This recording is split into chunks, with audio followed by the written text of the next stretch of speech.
अब तक की 5 अहम खबरें। बेंगलुरु में मुस्लिम बस कंडक्टर को सर से टोपी उतारने के लिए किया गया मजबूर। सोशल मीडिया पर आए दिन ऐसे वीडियोस वायरल होते रहते हैं जहां पर मुस्लिम बिरादरी से ताल्लुक रखने वाले लोगों को किसी न किसी बात को लेकर जय श्री राम के नारे लगाने के लिए मजबूर किया जाता है या फिर उनके सर पर नमाज पढ़ने वाली टोपी पहनने पर परेशानी जताई जाती है। ऐसा ही एक वीडियो सोशल मीडिया पर वायरल हो रहा है। बताया जा रहा है कि मामला बेंगलुरु मेट्रोपॉलिटन कॉर्पोरेशन की बस का है, जिसमें सरकारी बस में एक महिला मुसाफिर बस के कंडक्टर से उसके टोपी पहनने को लेकर बहस करती दिखाई दे रही है। इतना ही नहीं, महिला बस कंडक्टर को टोपी उतारने पर भी मजबूर कर देती है और शिकायत करने की धमकी भी देती है। वीडियो में महिला बस कंडक्टर से सर पर टोपी लगाने को लेकर सवाल पूछना शुरू कर देती है और बार बार कंडक्टर से सवाल पूछती है कि क्या सरकारी ड्यूटी के दौरान वर्दी के साथ टोपी पहनने की इजाजत है। महिला कहती है कि सरकारी नौकर होने के नाते आपको अपने मजहब का पालन घर पर करना चाहिए, ना कि अवामी मकामात पर। वहीं वीडियो में बस कंडक्टर महिला से कह रहा है कि वो कई सालों से इसे पहनता है, लेकिन महिला उसे शिकायत करने की धमकी देती है और बलाखिर कंडक्टर से टोपी उतरवा ही देती है। फिलहाल ऐसा कहा जा रहा है कि बेंगलुरु पुलिस ने इस मामले को इदारे में ले लिया है और इसमें कार्रवाई करना भी शुरू कर दी है। मध्य प्रदेश में मुसलमान आदमी के दुकान बनाने को लेकर हिंदू ग्रुप्स ने किया एहतजाज और फिर काम को बीच में भी रोका दिया गया। मुस्लिम दुकानदारों पर पिछले कई महीनों से मानो देश भर में परेशानियों का पहाड़ टूट पड़ा हो। कहीं उन्हें दुकानें खाली करके भाग जाने की धमकी दी जा रही है, कहीं उनका इकोनॉमिक बाइकआउट करने की कस्में खिलाई जा रही हैं, तो कहीं उन्हें दुकानें ही नहीं बनाने दी जा रही। ऐसा ही एक मामला मध्य प्रदेश के सोनकच्छ से सामने आया है, जहां के एमजी रोड पर एक मुस्लिम शख्स ने दुकान बनाने का काम लगवाया हुआ था, जिसके बाद हिंदू फार राइट ग्रुप्स ने हजारों की तादाद के लोगों के साथ मिलकर दुकान को बनाने के काम के खिलाफ एहतजाज किया और उसे रोकने और तोड़ने के लिए नगर बंद बुलाया। साथ ही बस स्टैंड से एसडीएम ऑफिस तक रैली भी निकाली। इसके बाद सीएम के नाम एक मेमोरेंडम भी सौंपा गया। साबिक कानून साज राजेंद्र वर्मा ने कहा कि गैर कानूनी तरक्याती कामों को बर्दाश्त नहीं किया जाएगा और ऐसा करने वालों पर जल्द ही कार्रवाई हो और ऐसे बनाए गए ढांचों को तोड़ा जाए। वहीं दूसरी तरफ मुस्लिम समाज के सदर गब्बू भाई ने कहा कि कोई भी गैर कानूनी काम नहीं किया जा रहा, पूरी तरह से इजाजत लेकर ही काम किया जा रहा है और उनके पास उस जमीन के 1807 से लेकर आज तक के सारे कागजात हैं और वो इलाके में अमन और चैन चाहते हैं।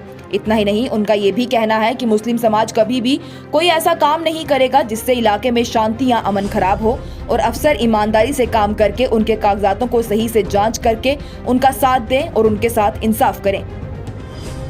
कश्मीर में भाजपा के हालातों को लेकर बोली महबूबा मुफ्ती। गुंडा घर में घुसकर सबको पीटने के बाद अब घर में चुप्पी होने का कर रहा है दावा। कल मरकज की जानिब से आर्टिकल 370 की सुनवाई से पहले एक एफिडेविट दर्ज किया गया था, जिसे सुप्रीम कोर्ट ने नजरअंदाज कर दिया। उसे लेकर पीपल्स डेमोक्रेटिक पार्टी की सरबराह महबूबा मुफ्ती ने श्रीनगर में प्रेस कॉन्फ्रेंस देते हुए कहा, आर्टिकल 370 पर मरकजी सरकार की जानिब से दिए गए हल्फनामे को नजरअंदाज करने के सुप्रीम कोर्ट के फैसले का खैर मकदम है, जिस पर 2 अगस्त से रोजाना तौर पर सुनवाई होगी। मंसूखे के बाद तब्दीलियों पर हुकूमत के दावों की तरदीद करते हुए महबूबा मुफ्ती ने कहा कि जम्मू कश्मीर में खामोशी नाफिज है। कश्मीर में बीजेपी की पॉलिसीज का हवाला देते हुए उन्होंने कहा कि गुंडा घर में घुस गया है और अंदर ही सबको मार पीट रहा है और अब वो घर के अंदर हुई खामोशी पर फख्र कर रहा है। उन्होंने कहा कि कश्मीर में किसी को भी फैक्ट्स बोलने की इजाजत नहीं है। ऐसा नहीं कि लोग हुकूमत के खिलाफ भी बोल रहे हैं, लेकिन लोगों को हुकूमत के बयानों के अलावा कुछ भी बोलने की इजाजत नहीं बख्शी जाती है। यहाँ तक कि सहाफियों पर भी यूएपीए और पब्लिक सेफ्टी एक्ट के तहत मुकदमा दर्ज किया जा रहा है। महबूबा मुफ्ती ने ये दावा करते हुए कहा कि मनसूखे के बाद जम्मू और कश्मीर में नाफिज तमाम क्वाइन गैर कानूनी है। उन्होंने कहा कि इंतजामिया कश्मीर के बारे में कोई कानून नहीं बना सकती है जब आइन तब्दीली से मुतल्लिक मामला अदालत में ज़रे अल्तवा हो। 2019 में जब आर्टिकल को हटाया गया तो कानून के बुनियादी अहाते को पामाल किया गया। अदालती फैसला वाज़ेह था कि जम्मू कश्मीर की आइन साज असेंबली की सिफारिशात के बगैर 35 और 370 में कोई तब्दीली नहीं की जा सकती। इसलिए जब जम्मू और कश्मीर के खसूसी हैसियत को खत्म किया गया तब वहाँ कोई असेंबली ही नहीं थी। साबिक वजीर आला ने 2018 के एक और फैसले का हवाला देते हुए कहा कि एससी ने कहा था कि चूना के रियासत के आइन साज असेंबली का वजूद खत्म हो गया है, इसलिए सदर आर्टिकल 370 को मनसूख करने के लिए अपनी सिफारिश हासिल करने की लाजमी शर्त को पूरा नहीं कर सकती। पाकिस्तान से अपने प्यार के लिए 4 बच्चों के साथ आई सीमा हैदर पर उठे सवाल। आजकल एक सीमा हैदर नामी पाकिस्तानी लड़की बड़ी चर्चाओं में है, जो कि पाकिस्तान से अपने 4 बच्चों के साथ हिंदुस्तान आई है, वो भी अपने प्यार सचिन के लिए। सीमा हैदर काफी चर्चाओं में इसलिए है क्योंकि उनके मुताबिक वो पाकिस्तान में एक मुस्लिम खानदान से ताल्लुक रखती हैं। वो शादीशुदा भी हैं और उनके 4 बच्चे भी हैं। उनका कहना है कि वो नोएडा के रहने वाले सचिन से पबजी पर मिली, जहां उनकी बातचीत ज्यादा होना शुरू हुई और उन्हें सचिन से प्यार हो गया, जिसके बाद वो सचिन से नेपाल में पहली बार मिली और दूसरी बार वो अपने 4 बच्चों के साथ नेपाल से हिंदुस्तान आ गई। उन्हें सुरक्षा एजेंसियों ने रोका लेकिन बाद में छोड़ दिया। अब यही सीमा बड़े शक के घेरे में आ गई हैं। दरअसल बात यह है कि हर दिन न्यूज रिपोर्टर सीमा से इंटरव्यू लेने उनके घर पहुंच जाते हैं। सीमा अब अपने पहनने ओढ़ने का ढंग पूरा बदल चुकी हैं। वो साड़ी पहनती हैं, मंगलसूत्र पहनती हैं, मांग में सिंदूर भी लगाती हैं। वहीं सीमा को लेकर सोशल मीडिया पर बड़ी चर्चा हो रही है। लोगों का कहना है कि सीमा हाव भाव से मुसलमान नहीं लगती, ना तो उनकी जुबान वैसी है ना उनका तरीका। वहीं आज एक वीडियो सोशल मीडिया पर बड़ी तेजी से फैल रहा है, जिसमें एक रिपोर्टर सीमा का इंटरव्यू लेने उसके घर पहुंचा है और उसने सीमा से मुसलमान होने को लेकर कुछ सवाल किए। सवाल बेहद आसान थे, जिसका जवाब मुस्लिम खानदान में जन्मा छोटे से छोटा बच्चा भी बड़ी आसानी से दे सकता है। रिपोर्टर ने सीमा से पूछा कि क्या आप नमाज पढ़ती हैं? उनने आगे से कहा कि हाँ, सिर्फ रमजान में। फिर रिपोर्टर ने कहा कि अच्छा, कोई कलमा या कुरान की कोई सूरह जो आपको आती है वो सुना दीजिए। तो सीमा का जवाब आगे से बेहद ही हैरान कर देने वाला था। सीमा का कहना था कि उन्हें आती है एक सूरह लेकिन वो भूल गई हैं, जबकि पहला कलमा एक ऐसी चीज है जो कि हर मुसलमान को बेजुबानी याद रहता है, लेकिन वो भी सीमा बोल ना पाई। सोशल मीडिया पर उनके इस इंटरव्यू के बाद तनकीदों का समुंदर बह गया। लोगों का कहना था कि सीमा की जांच अच्छे से की जानी चाहिए, क्योंकि वो खुद को मुसलमान बताने का झूठा दावा कर रही हैं, जबकि वो असल में मुसलमान नहीं है और हो सकता है कि वो कोई खुफिया एजेंसी से ताल्लुक रखती हों। बाप बेटे की सरकार नहीं चाहिए तो कम से कम किसी की तो चुनाव करवा कर सरकार लाइए। उमर अब्दुल्ला का भाजपा पर तीखा वार।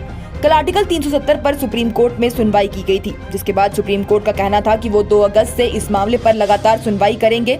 वहीं इसके बाद नेशनल कॉन्फ्रेंस के वाइस प्रेसिडेंट उमर अब्दुल्ला ने ट्वीट करते हुए कहा, अदालत में खुद मुबारकबाद करने के बाद भी इंतखाबात के इनकाद में मरकज की हिचकिचाहट सिर्फ इस शवा की तस्दीक कर सकती है कि जम्मू और कश्मीर के लोगों के मुफ्ताद से ज्यादा मुतज़बाना सियासी तहफ़्फ़ुज़ात मरकज पर भारी है। उन्होंने कहा कि सुप्रीम कोर्ट की समातों को इंतखाबात में ताख़िर की कोई और वजह पेश नहीं करनी चाहिए। इसके साथ ही उमर अब्दुल्ला ने मीडिया से खिताब करते हुए कहा कि जम्मू कश्मीर में फिलहाल तो सरकार किसी की नहीं बन रही है। उन्होंने कहा कि सरकार कहती है कि अवाम को अब बाप बेटी की सरकार नहीं चाहिए, तो ठीक है ना, बाप बेटी की सरकार बने, पर कम से कम किसी की तो सरकार बने। लेकिन यहाँ तो इनके इंतखाबात ही नहीं करवाए जा रहे, क्योंकि वो हमसे इतना डर गए हैं कि वो भी जानते हैं अगर वो इंतखाबात करवाएंगे तो वो हार जाएंगे। और मैं दावे से कह सकता हूँ कि अगर आज जम्मू कश्मीर में इंतखाबात करवाए जाते हैं तो बीजेपी यहाँ 10 से ज्यादा नंबर नहीं ले पाएगी। और जो वो दावे करते हैं कि वो 50 से ऊपर लाएंगे, तो वो इंतखाबात करवा कर देख लें। उमर अब्दुल्ला का कहना है कि ये भाजपा सिर्फ बातें करती है और हर बात इलेक्शन कमीशन पर डाल देती है कि वो तैयार है, जबकि इलेक्शन कमीशन ने साफ तौर पर कहा है कि उन्हें हुकूमत हिंद से जम्मू कश्मीर के हालात ठीक होने का इशारा चाहिए, जो कि भारत सरकार नहीं दे रही। इतना ही नहीं, उमर अब्दुल्ला ने ये भी कहा कि अगर लोगों को बाप बेटा नहीं चाहिए, बेटी नहीं चाहिए, कल को पोता पोती कोई भी हो नहीं चाहिए, तो ठीक है, पर इंतखाबात तो करवाए जाए ताकि खुद की पसंद की सबकी सरकार आ जाए। ये थी अब तक की 5 अहम खबरें। लेटेस्ट अपडेट्स के लिए देखते रहिए न्यूज़ इनसाइडर 24/7।